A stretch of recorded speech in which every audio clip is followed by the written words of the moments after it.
अगर उत्तर प्रदेश की अगर हाई प्रोफाइल सीट की अगर हम बात करें तो एक गाजीपुर का नाम आता है।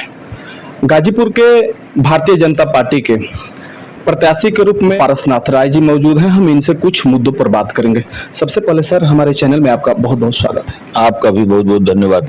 सर, उस समय जब आप पढ़ाई करा रहे थे, जब आपके कानों में आपकी मोबाइल की घंटी बजी कि जो है आपको दिल्ली से फोन आया है, सर उस समय का रिएक्शन क्या रहा? तो दिल्ली से फोन नहीं आया था जी।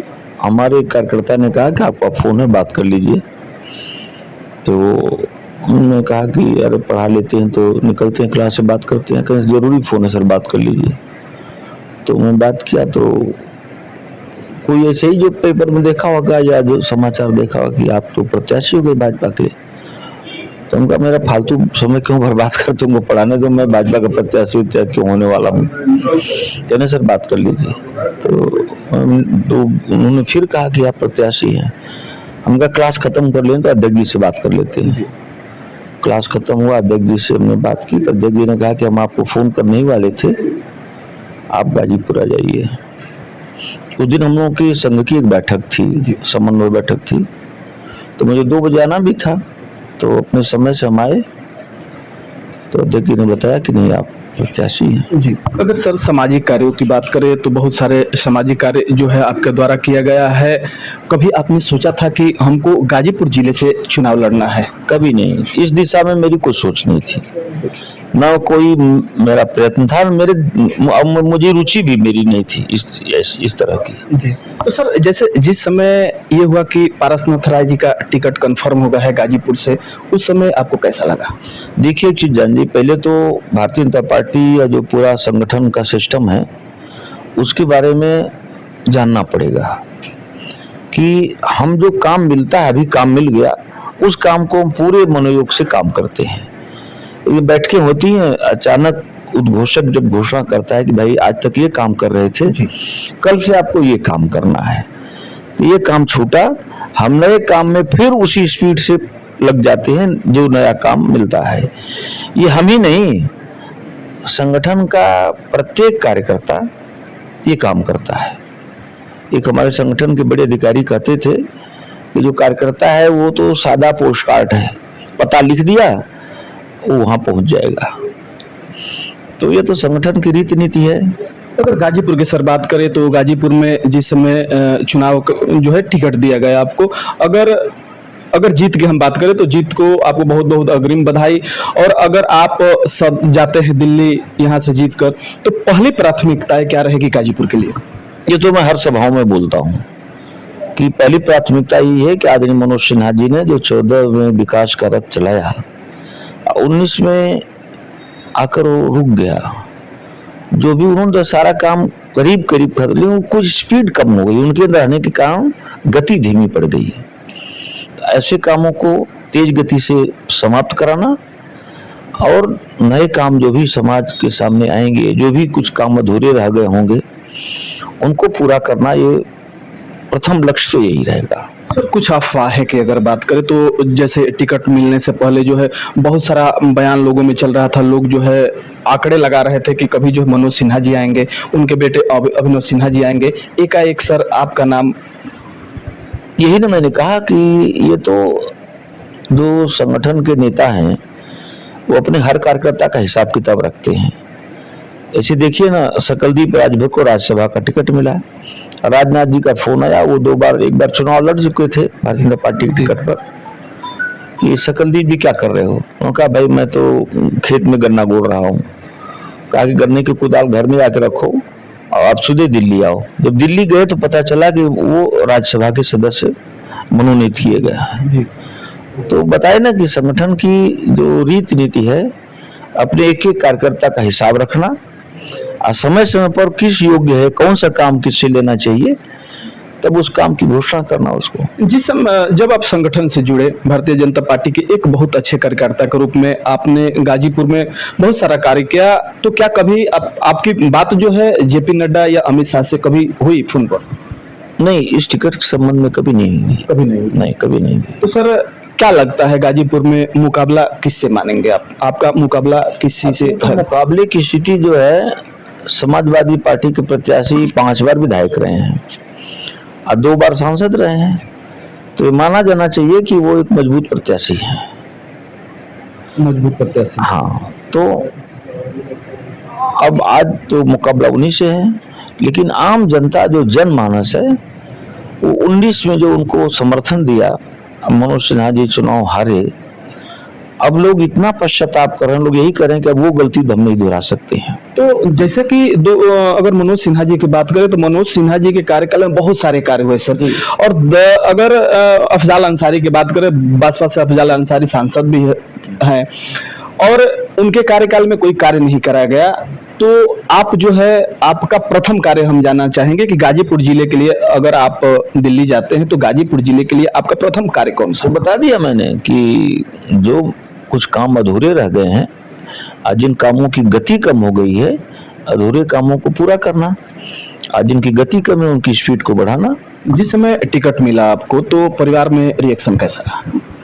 परिवार में रिएक्शन, अब जिसको भी टिकट मिलेगा पार्लियामेंट को तो परिवार प्रसन्न नहीं होगा, क्योंकि थोड़ा मोड़ा परिवार पॉलिटिकल पहले ही से रहा। मेरे पिताजी मार्केटिंग के डायरेक्टर रहे हैं और थोड़ा मोड़ा सब राजनीति में सक्रिय रहते थे।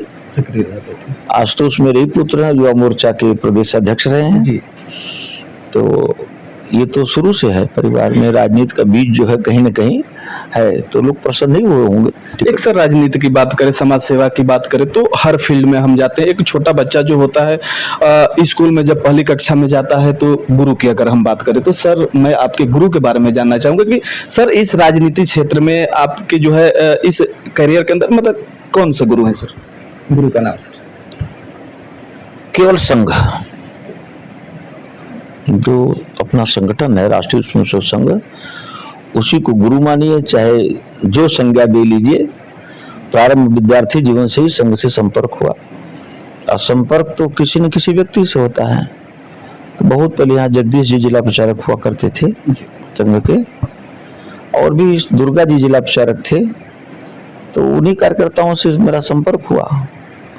संपर्क के बाद फिर अगर Bharatiya Janata party double engine की सरकार कह रही है कि हम 400 सीट जो है लाकर रहेंगे, लेकिन यही से बीएसपी के सांसद अफजाल अंसारी कह रहे हैं कि जो है हम यहाँ से जीत हासिल होने नहीं देंगे, ये उनके बस का नहीं है।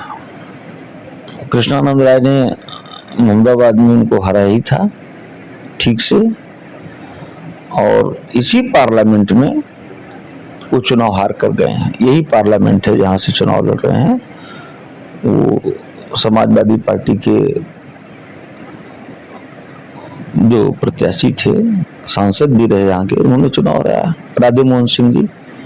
तो हारना जीतना उनके बस का, तो जनता के बस का वो तो है। बहुत सारे सर वीडियो वायरल हो रहे थे जो कि एक शिक्षक की अगर बात करें तो जैसे हम स्कूल कॉलेज में जाते हैं तो एक लड़का अगर बिगड़ने की अगर बात करें तो लड़का जो कितना भी अगर बिगड़ा हुआ रहता है तो एक शिक्षक जो है उसको सुधारने के प्रयास करते हैं, लेकिन बहुत सारा वीडियो जो है पारसनाथ राय जी का जो है वायरल नहीं हुआ, लेकिन अफजाल अंसारी का बहुत सारे टिप्पणी, गलत टिप्पणियों की वीडियो जो है वायरल होती रहती है। इस पर आपका क्या कहना है? देखिए, एक चीज बता दें, जो एक बार चुनाव जीत जाता है ना, वो माननीय हो जाता है। लेकिन अफजाल अंसारी जी 5 बार विधायक रहे हैं, 2 बार सांसद रहे हैं, उनकी जबान और उनका आचरण बिल्कुल माननीय जैसा नहीं है। ये बात तो मैं स्पष्ट रूप से कहता हूँ। अपने आतंकवादी भाई की तुलना वो शहीद चंद्रशेखर, शहीद भगत सिंह, राजगुरु सुखदेव से कर रहे हैं। अब क्या पढ़ाई लिखाई उनकी है, उनकी सोच क्या है, ये तो वही बता सकते हैं, लेकिन आम जनमानस को ये बयान उनका बहुत दुखी किया है। अफजाल अंसारी ये भी कह रहे हैं कि हमारे जैसे घर में जो है देश की सेवा भी लोग किए हैं। अफजाल अंसारी क्या रहे हैं, अभी मैंने सुना, हम नहीं जानते हैं कि वो सिनेमा का टिकट ब्लैक करते थे। ये पहली बार मैं सुना, क्योंकि मोहम्मदाबाद से मेरा कोई बहुत उनके परिवार से लेना देना नहीं है। इतना जो ताम झाम बढ़ गया उनका, दूसरे को सामंतवादी कहते हैं। इस जिले में सबसे बड़ा सामंतवाद का अगर कोई नमूना है तो उनका परिवार है। फाटक है जिले में। मैंने पूछा, प्रश्न किया लोगों से कि बड़ा बड़ा दरवाजा है, सबके बड़े, गांव में द्वार कहते हैं उसको, सबके बड़े बड़े द्वार हैं, लेकिन कई जगह हमने अच्छी जगहों प्रश्न किया कि क्या फाटक भी कहीं जिले में है, तो पता चला कि फाटक नाम की कोई चीज हमारे जिले में तो नहीं है, केवल है तो मोहम्मदाबाद में है। तो फाटक क्या है? सामंतवाद का प्रतीक है। घंटों घंटों प्रतीक्षा करिए, तब कोई भेंट कर पाएगा, तब कोई मिल पाएगा, आपकी तलाशी ली जाएगी तब कोई मिल पाएगा। तो इसके बारे में तो आप भी सोच सकते हैं, आम आदमी तो बता ही रहा है। जी सर, मेरा लास्ट एक सवाल है कि जैसे आप जो है जनता के बीच में जा रहे हैं, जनता जो है आपको इतना प्यार सम्मान दे रही है, जनता के लिए आप क्या कहना चाहेंगे? जनता के लिए कि जनता के प्रति सेवा का भाव होना चाहिए। आज जो हम लोगों के मन में तो कूट कूट करके, अभी कोरोना काल आया था, पहला मेरा कॉलेज है जहां 11 बजे रात को 27 मार्च का मुझे दिन याद है कि कलेक्टर एसपी 4 बसेज लेकर इंटर कॉलेज में, पंडित मदन मोहन इंटर कॉलेज में पहुंचे। कलेक्टर एसपी 10 मिनट थे, लगता था कि कोरोना सबको दौड़ के पकड़ लेगा, लोग भाग गए।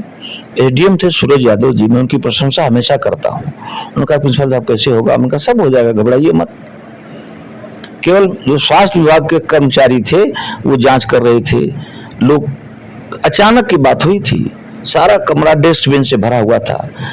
अब रात में कर्मचारी भी नहीं थे, जो एक कर्मचारी थे जो रात में सोते हैं, उनके तहसीलदार, उनके एसडीएम, लेखपाल, हम लोग खुद मिल करके डस्टबिन बाहर करवाए, उसमें गद्दे लगवाए और सब लोगों को आराम करवाया। 4-5 दिन तक तो हम लोगों ने खुद राशन, अनेक लोग सब्जियां पहुंचाए। 4 और 5 दिन खुद कॉलेज ने सारी व्यवस्थाएं की। जैसे सर कॉलेज के अगर आपने जिक्र किया तो एक हमको बात याद है कि जैसे अफजाल अंसारी का एक बयान था कि जो पारसनाथ राय जी का कॉलेज बना है वह जो जीएस की जमीन है, इस पर सर मैं टीवी 20 ये उनकी अज्ञानता का द्योतक है। वो हमारे सांसद रहे हैं 5 साल। अब 5 साल में उनके पूरे पार्लियामेंट बता रहा हूं, पंडित मदन मोहन मालवीय अपने से अपनी प्रशंसा नहीं करनी चाहिए, लेकिन एक उल्लेखनीय कॉलेज है जिस कॉलेज के बच्चे हर साल उत्तर प्रदेश की प्राथमिक सूची में, वरीयता सूची में आते हैं। वो भी 40वें 30वें नंबर पर नहीं, 3रा नंबर, 4था नंबर, 5वां नंबर। इस साल जो बच्चा है 7वें नंबर पर श्रेष्ठता सूची में। मुख्यमंत्री जी 1 लाख रुपया देते हैं और उसके घर तक पिच रोड बनता है। तो ये तो उनको जानना चाहिए ना, ये उनका काम है। सांसद वो चुने, हम तो सांसद नहीं चुने गए, हम तो अपने क्लास में अध्यापक थे और पढ़ा रहे थे। उनका काम था कि अपने क्षेत्र के बारे में जाने, जिसकी कोई कोशिश ही नहीं की उन्होंने, और उनके पास समय था इसके लिए। जी, तो क्या कभी जो है टिकट मिलने के बाद एलजी मनोज सिन्हा जी का आपके पास फोन आया था कि आप जो है चुनाव लड़े, हम हमारा मदद जो है साथ में? नहीं, फोन कई दिन बाद आया था, चूंकि यहाँ के वो सांसद रहे हैं तो स्वाभाविक है कि उनको, हमको उत्साहित करना कि भाई आप चुनाव लड़िए, क्षेत्र बहुत बढ़िया है, ठीक है, यही सब बातें हुई। जी सर, टीवी 27 में इतना समय देने के लिए बहुत बहुत तहे दिल से धन्यवाद। आपका भी बहुत बहुत धन्यवाद।